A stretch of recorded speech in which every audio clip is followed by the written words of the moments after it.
Well, good morning, everyone. Good morning and welcome first to this fabulous facility here, the Robotics Technology Park. Just an incredible facility for learning.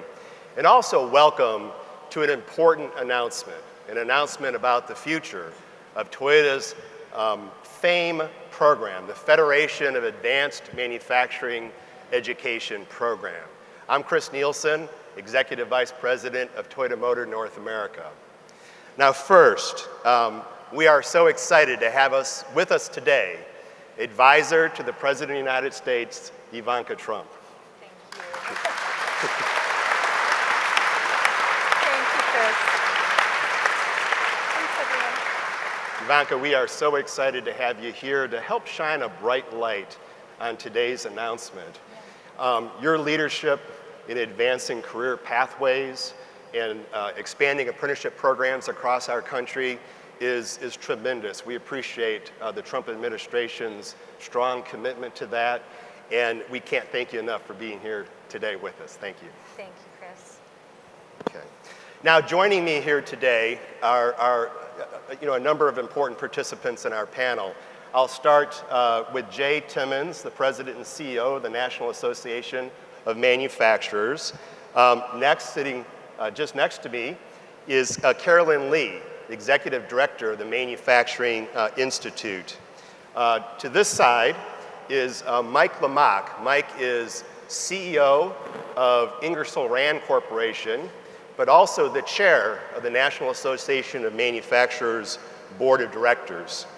Also, two very important members of our panel today, recent program graduate Luke Phillips, and a first-year student in our program, Lexi Lutz. We'll hear more about their incredible stories a little later.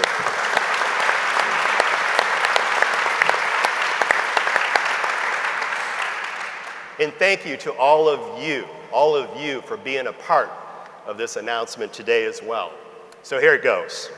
On behalf of Toyota Motor North America, I'm very proud and excited to announce the transition of the operation in stewardship of the Federation of Advanced Manufacturing Education from Toyota to the National Association of Manufacturers Manufacturing Institute. Now, here we go.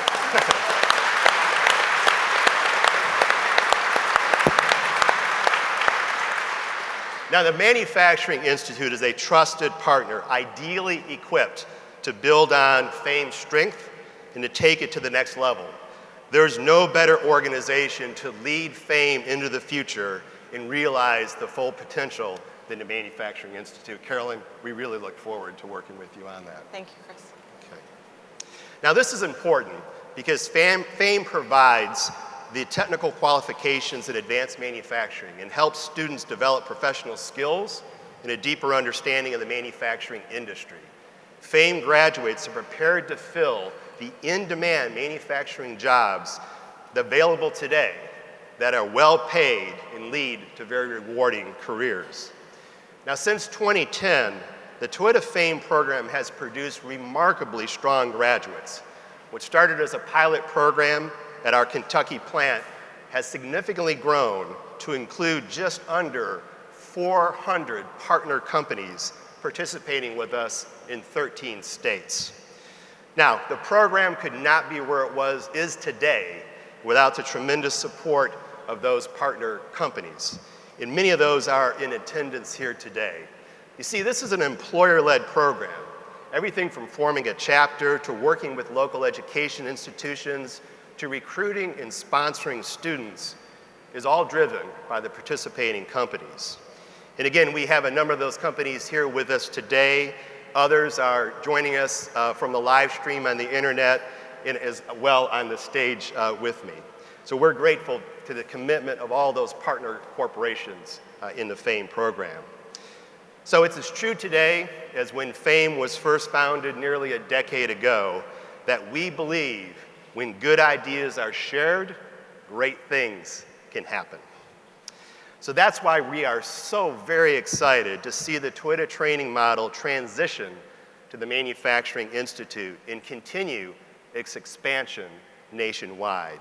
We believe this will have a profound impact on many, many industries and our country as a whole.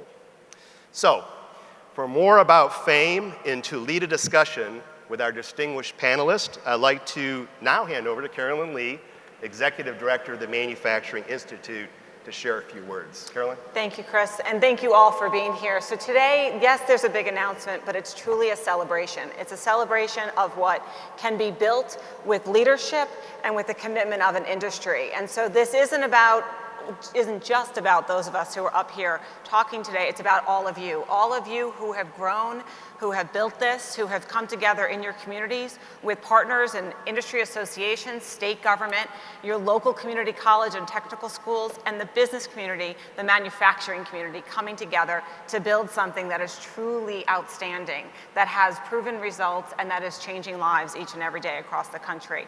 So this is truly a celebration, and so we're so fortunate to have all of you here with us.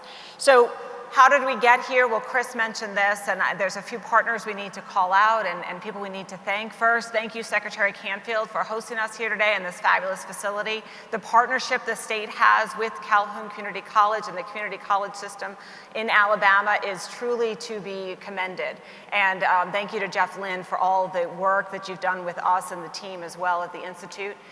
The community at large, the business community, the employers, the educators who are committed to the program, working side by side, day by day, and other program partners, critical partners like Project Lead the Way, that has really helped develop the program throughout the years. I also want to thank Mayor of Decatur, Tab Bowling, who's here today. I haven't gotten to say hi directly yet, but thank you for having us. And it has been an exciting few days, and we're so glad to be here. So it's this collaboration that has come together that has helped us get to this point. And of course, as Chris mentioned, we have over 300 companies, nearly 400 companies that are part of the FAME collaboration, who came together to solve a problem that each of them have. We have a skilled labor challenge in the country. I know Jay will talk more about that. We have this challenge, but we are going to solve that through an industry-led coalition and industry-led collaboration in order to train the people for the jobs that we need. So this is a celebration of the 31 chapters, the 31 entities that came together with all of these partners. And so I want to thank those that are here today. I know a couple came in from around the country, and then many are joining through Facebook Live. So this is truly a celebration of you. So we have also, I think you noticed, it's hard to miss the blue shirts that we have around the room, because most importantly at the center of all of this are the students, who are the ones that are the future of the manufacturing skilled workforce. We have over 100 FAME AMT students here from the 4 chapters in Alabama, and they are the future of the industry. So we are so excited to see all of you come together. So, and I have to say for a moment, although we're here in Alabama, this truly started in Kentucky. It was a creation in Alabama's backyard there in Georgetown, Kentucky, and has just continued to grow since then. Kentucky is the hallmark of the statewide program and have been terrific role models as it continues to roll out. Followed here in Alabama with the statewide FAME, and also Texas and Indiana soon to come. So we are just thrilled to be here, part of this conversation today. So why the Manufacturing Institute? As the workforce and education partner of the National Association of Manufacturers, is our job to educate, empower, and excite the next generation and the current generation of manufacturing workers in order to fulfill our sector's needs and to keep our sector competitive. We are looking forward to growing our portfolio of work with companies across the country through the work and the collaboration with FAME. And so we couldn't be more excited. And I want to thank Mike Lamach, who's going to talk about the work of Ingersoll Rand in this program and why this program, and also Jay for being here with us. So let's get to the program. So Ivanka, we're so pleased that you were able to join us here today, and you have truly been a champion for multiple pathways to opportunity, which has been a priority for this administration, I know. So in addition to seeing what's happening here on the ground, why are you and the administration so focused on the opportunities afforded by apprenticeship? Thank you, Carolyn, and congratulations to all the students I see who have found this pathway or in this exceptional program, to everyone on the stage for this announcement today, which is the culmination of years, in some cases, Daniel, a decade of hard work to have brought to fruition. So Chris, very, very exciting. Toyota did something exceptional in creating a pilot that was excellent to train that next generation of high-tech manufacturers and then start to scale it across the country. But it developed a life of its own, and today is about celebrating the Manufacturing Institute coming in, taking best-in-class practices from the private sector and scaling that opportunity so that many, many more Americans can experience this pathway and acquire the skills through this great program. We are very, very passionate about this at the White House. We have seen, and we're seeing it right here in Alabama, record low unemployment rates. Alabama just hit a new low of 3.3%. We're seeing inclusive growth, where those who had previously been on the sidelines of our economy are now entering the workforce and securing the skills that they need to not just get a job, but secure a career. And we're seeing this everywhere we go. With that brings the unique challenges. From governors to state and local representatives across the nation, we hear that the #1 challenge is skilled workforce. There are more job vacancies today than there are unemployed Americans, which is creating wage growth, which is creating increased opportunities for those who may have otherwise been overlooked, and it's creating the conditions for just a tremendous opportunity for American workers, but it presents unique challenges. Jay and I were just talking about how today the JOLTS report came out where there's a record high number of job vacancies in the manufacturing space. Over 500,000 vacant, high-paying jobs. So how can we break down this disconnect and connect great American workers of all ages and backgrounds with great American jobs as the ones you all are training for? So we have passed policies that's created the enabling environment for this to transpire. Tax reform, cutting corporate rates to ensure that companies are investing in America and are able to compete on an international scale, renegotiating bad trade deals. We're fighting hard to get USMCA approved, which will create at least 0.5 point of GDP growth and millions of jobs, great paying jobs. So USMCA, amazing deal, let's get it ratified. We're deregulating to ensure that there is an opportunity for those to continue to innovate in this country.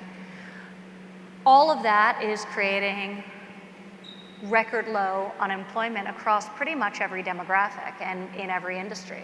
So now we're focused on how can we ensure inclusive growth, how can we ensure that people have the skills they need to fill the jobs of today and the jobs of tomorrow.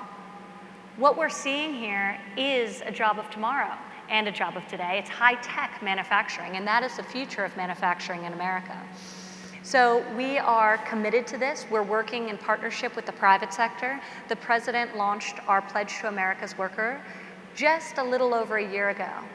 Toyota signed that pledge, committing to reskilling 200,000 employees, creating new job opportunities and training opportunities for them. NAM signed that pledge, 1.2 million new training opportunities for American workers. In total, over 340 companies have signed our pledge, creating 13 million training opportunities for Americans of all ages across this nation. And we need to do this. We need to work government with the private sector. The private sector, as all of the students here know who are sponsored by a private sector employer, they know the skills they need. They know the skills required to fill their vacant jobs. They know the equipment they'd prefer people to be trained on. They also know where there is going to be disruption based on the investments that they're making in new technologies. So they have to work with us to say, well, we are making investments to make us competitive and to enable us to grow and thrive, but we're also going to ensure transition for our workforce. And we're also going to invest in the training of each of our workers, future and present, to ensure that they're able to enjoy this great booming economy. So hand in hand, the federal government, state and local governments, industry associations and the private sector are working to ensure that everyone has a pathway to achieving the American dream and that their potential is realized. And we're really, really seeing it paying off. So FAME, just to say one more thing about this program, I have toured programs across the nation. I visited probably well over half the states, but specifically to visit programs such as this. And this truly is a great program. And I know that there will be much success as you scale it and take it into its new iteration. So I congratulate everyone here today for participating and for today's exciting announcement. Thank you, Chris. Thank you. Thank you, Ivanka. So Mike.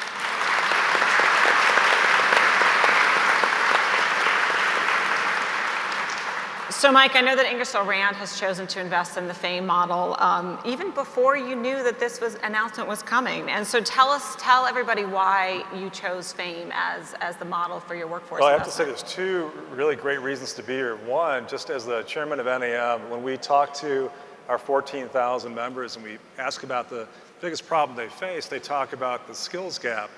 And so Ivanka mentioned 500,000 open manufacturing jobs today. That number could grow as large as 2.5 million in 10 years. And so as manufacturers, we see that. And we try everything we can to close that gap and make sure that American companies remain competitive and the communities in which we serve remain vibrant. So as part of that, we came across FAME. FAME is based on the Toyota production system that teaches the technical aspects of manufacturing, modern manufacturing, lean principles, and it teaches frontline leadership skills. That is the foundation of our own operating system at Ingersoll Rand as well. We believe that's critically important. So taking the pedigree of what's happened through FAME in Toyota, moving that now to the Manufacturing Institute, and scaling that across the company is an idea, a very tangible idea to close that skills gap. We looked at a couple of our factories in particular at the number of people over age 50 who are either retirement age or approaching retirement, and we see that same skills gap within our own company. We can identify exactly how many jobs we think we'll have to fill, and we know exactly how many people we need to bring into that pipeline over time. FAME is a great way for us to be able to do that. So we've done 2 already, one in Eastern Texas, and one in Columbia, South Carolina. Our plan is to do 5 more for a total of 7 to make sure that we've got that vibrant flow of talent coming through the manufacturing sector going forward. And finally, I'd say, when we sponsor a chapter, we might have 7, 10, 15 other companies that will ultimately join along with us. And what that does is helps make that whole model more sustainable. It's not just on the fate of one company's and how it's performing in the economy, but it's a real community put together around manufacturing as a core element of its success. So I'm thrilled that we were able to make that meet with FAME, and certainly excited about how the Manufacturing Institute takes it forward and scales it even further. Thank you. And Chris, thank you for all that Toyota did really building this. Thanks, Mike. Thank you. And just to underscore for a minute the opportunity in manufacturing today, a lot of people said that manufacturing was dead. In 2016, 7,000 manufacturing jobs were lost in America. Since the president has been elected, literally over 500,000 manufacturing jobs have been created. In August, just last month, 3,000 new manufacturing jobs have been created. So the future is advanced manufacturing, and the jobs are being created, and they're good paying jobs, as Lexi and I were talking about earlier. And this is really an exciting time for the industry to really train the next generation of advanced manufacturing technicians.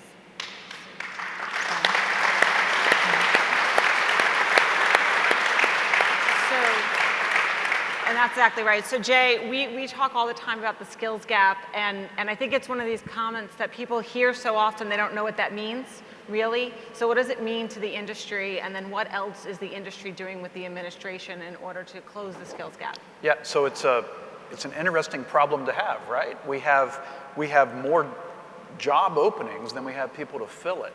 The good news is, and Ivanka, you kind of alluded to this, the good news is we have an administration that really is paying attention to manufacturing and prioritizing manufacturing, because all of us all of us understand, and the Secretary of Commerce, I think, would validate this very quickly, a manufacturing job returns, it has the best return on investment than any other job in the economy. So when we've seen comprehensive tax reform, when we've seen regulatory certainty, those things have incentivized manufacturers to invest and hire and raise wages and benefits. But the problem that we have, and Mike alluded to it, the number one concern of our 14,000 members is that skills gap. We don't have enough people to fill those jobs. It is truly today announced 522,000 open jobs in manufacturing, which, by the way, is a great opportunity for everybody here in those blue shirts. That number will rise to 2.4 million by the year 2028 if we don't do something about that. And so that's why the Manufacturing Institute, that's why the NAM wants to be a part of the solution. And I have to tell you, Toyota is really a stellar example of a manufacturer who's taken it upon themselves to solve this problem. And we're really proud of the great work that you've done, Chris, and we can't thank you enough for frankly trusting us with your baby. And that's really, I think, the sentiment that has been expressed so much from folks at Toyota. The FAME program is so important to the DNA of this operation. And I want to assure you, Chris, and I want to assure everybody here, the Manufacturing Institute is going to be a great steward of your program. And we're going to continue to build it with your help, I know, and partnership. We're going to continue to build this program all across this country because it is so important for the future of the manufacturing workforce. Ivanka, I also want to thank you for personally being here and being present, not just here in Alabama, but being present for manufacturers. You have, since the day you began your service to our country, you have been laser focused on inspiring and building the workforce of the future. And I got to tell you, I was joking with a reporter actually earlier. You see this arm? It's been in physical rehabilitation because Ivanka has been twisting it behind my back to make sure that manufacturing was all in. And we are, Ivanka. We talked about the fact that Carolyn and I actually recently attended the American Workforce Policy Advisory Board where we made the commitment that we will help provide training opportunities, manufacturers across this country. Now, she's already done it. You already see what she did. She said 1.2 million. The actual number is 1.186 million, but Ivanka's going to keep pushing us to go even higher and higher. And we appreciate that great inspiration, that catalyst that you have been and the White House has been in helping us really focus on the importance of upskilling our workforce to future-proof those jobs in manufacturing. But we know that there's still more work to do. And that's why the NAM, with Mike Lamach's leadership, he's the co-chair of our Creators Wanted campaign. It's going to be a year-long focus on the importance of recruiting and inspiring that next generation of the manufacturing workforce. It's really the biggest thing we've ever done at the NAM as far as a capital campaign. About half of the investment in this campaign is designed to change perceptions about manufacturing and also to recruit new talent. You're going to be seeing our efforts all across this country, certainly here in Alabama, over the course of the next 18 months. And the other half is going to be dedicated to scaling up the work of the Manufacturing Institute, not only FAME, but the other programs that the Institute is working on to recruit veterans into the workforce, to have more women involved in the manufacturing workforce, and to have more parents recommend manufacturing as a way forward for their family members. So we're very excited, Chris, and we're so thrilled that you've chosen the NAM and specifically the Manufacturing Institute to be stewards of the FAME program. Thank you, Jake. So we're also joined up here today by two apprentices, one current with Lexi Lutz and one graduated with Luke Phillips. And so let's hear about what this meant to them, because we know what it does to us, how we view it from the business sector, from the company side and the association side, but how is this changing your career? So Lexi, let's start with you. Do you want me to talk about my background? Yeah, so why FAME and how did you get here? So back in 2015, I went into foster care. Since then, my goal has been to break every statistic placed on a foster child. You know, the graduation rate, going to college rate is very low for a foster child. Through my advocacy work, I advocate for foster youth in the state of Alabama, so I travel constantly with that. Came in contact with a nonprofit organization called Kids to Love in Madison, and I took their workforce initiative program called K-Tech. During that program, Keith Blaney and Scott Russo and one of the second year AMTs were there, and they told me about the program, and I decided that that was something that I was interested in. At first, I was interested in being a trauma surgeon. I did a year of pre-med at Troy University and then went to K-Tech, of course. And so I filled out the application for FAME. I had my panel interview. After I conducted my panel interview, I got my call. Calls were supposed to be at 8:30 a.m. I got my call at 8:20.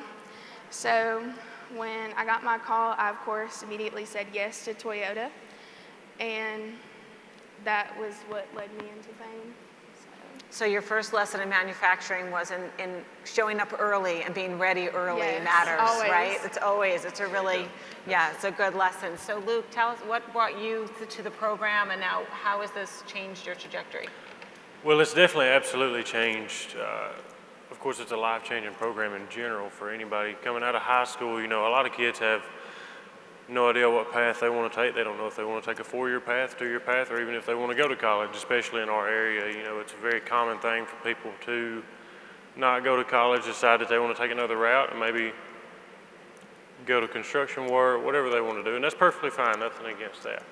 But for me, very family-oriented person, I have a lot of family members that worked in maintenance as well, and I know a lot of people firsthand that made a good living in maintenance, and I knew somebody that actually worked out at Toyota, and they introduced me to the FAME AMT program. He was actually a mentor in the program, and so he introduced me to it and led me through the application process and all this. And whenever I actually finally did that, you know, I actually read the pamphlet and the information stuff, and I thought, you know, this really could be, like I said, a life-changing program for me, because as I said, I decided to do this program February of my senior year in high school, so I just had a few months to make a decision on what I wanted to do, and God knows where I would be now if I hadn't done this program. But thankful for everybody that's led me down the path that I have been and allowed me to grow in the knowledge that I have and be where I am now. So, and I definitely, I'm actually now a full-time Toyota maintenance technician at our Huntsville engine plant, and I have been full-time since June of 2018. And really have no complaints. I give all the credit to the AMT program. It's definitely been a wonderful thing for me. So. And every day is boring. You don't do anything interesting. Oh, absolutely not. No, every day is different for sure. That's one thing I can say about maintenance that I truly enjoy. Is it's every day's you're seeing things from a different aspect. You're approaching machines a different way. You're actually facing different problems, learning how to assess those problems and actually how to fix the problems. And you can go from hero to zero really fast, or you can go from zero to hero really fast as well. So. That's a good one. I appreciate that. And that technology.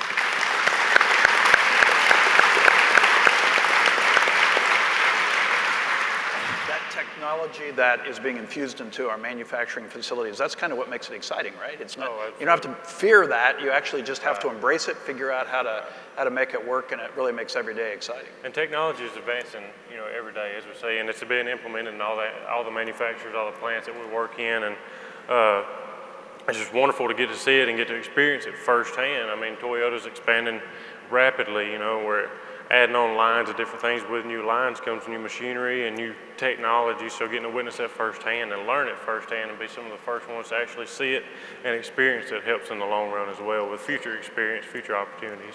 So I just wanted to add that, Carolyn, for all the media out there, the myth of somehow technology are replacing humans, nothing could be further from the truth. When we talk about those 522,000 open jobs in manufacturing today, those are jobs that are not going to be able to be done by robots. They're going to be done by human beings, and that's why we need more people in manufacturing. I think another element that I'd love to highlight, and first of all, Luke, Lexi, unbelievable. So thank you and congratulations to you both.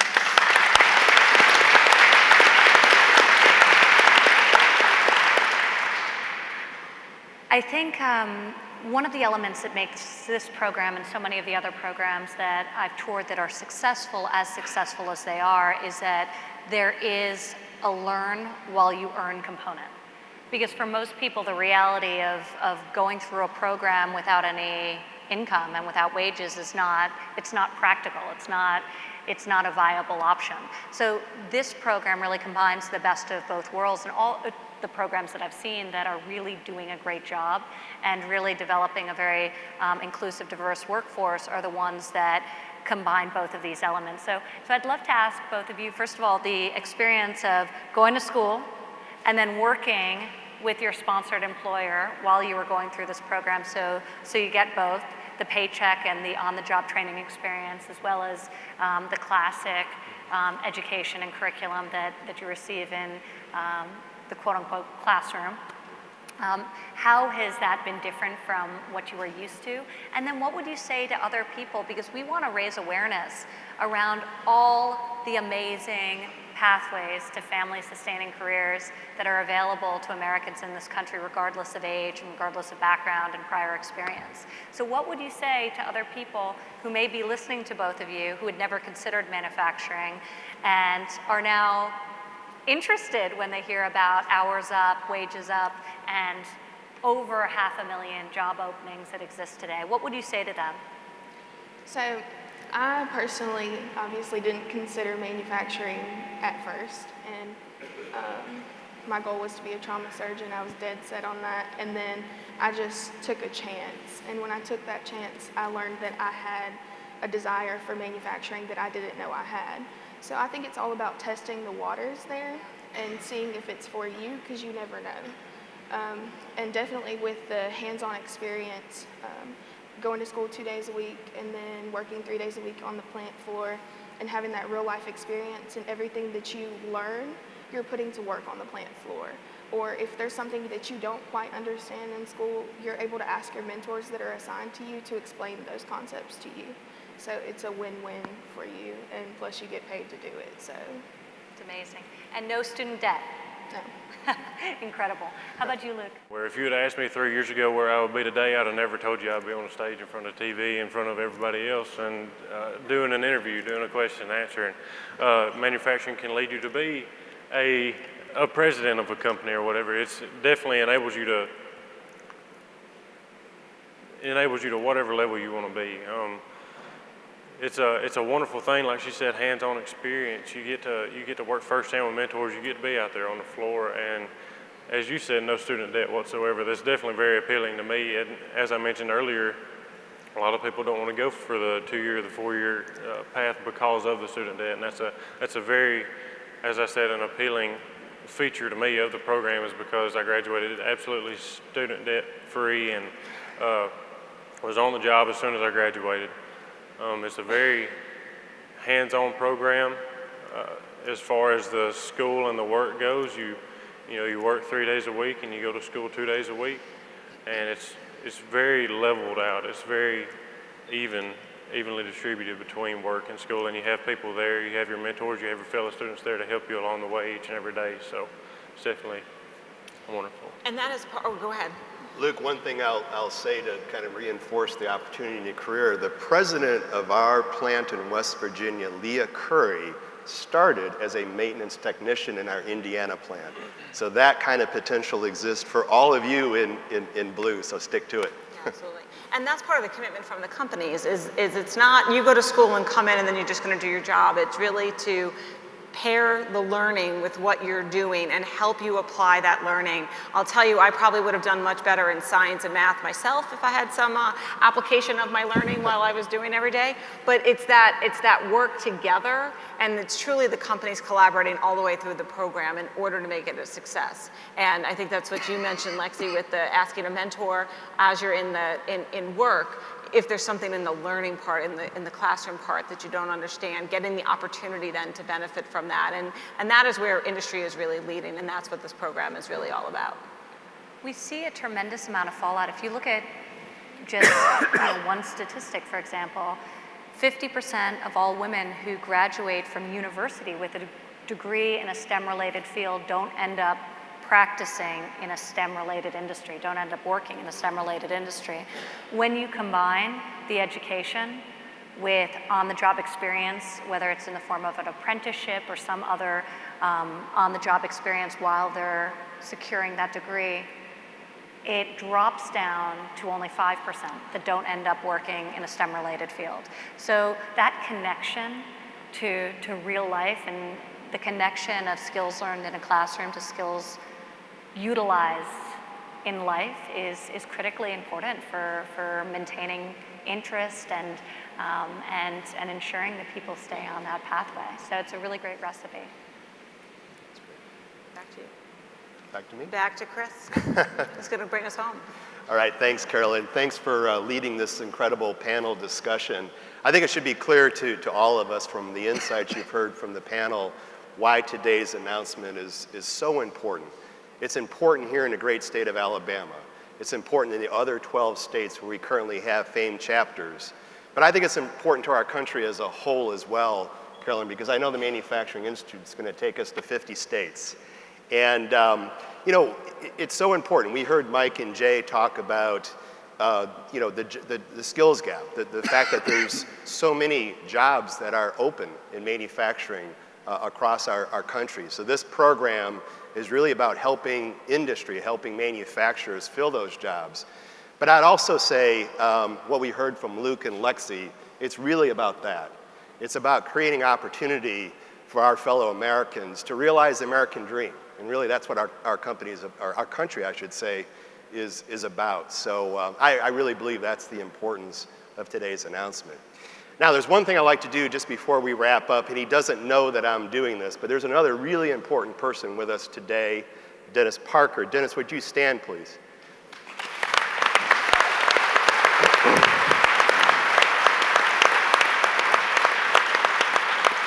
Dennis, as many of you know, is the father of FAME.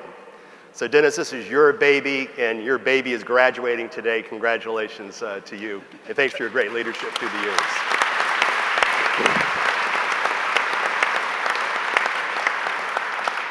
And with that, thanks everyone for joining us today for this announcement, this celebration, and all the best to all of you as we work together to grow FAME and to grow manufacturing in our great country. Thank you.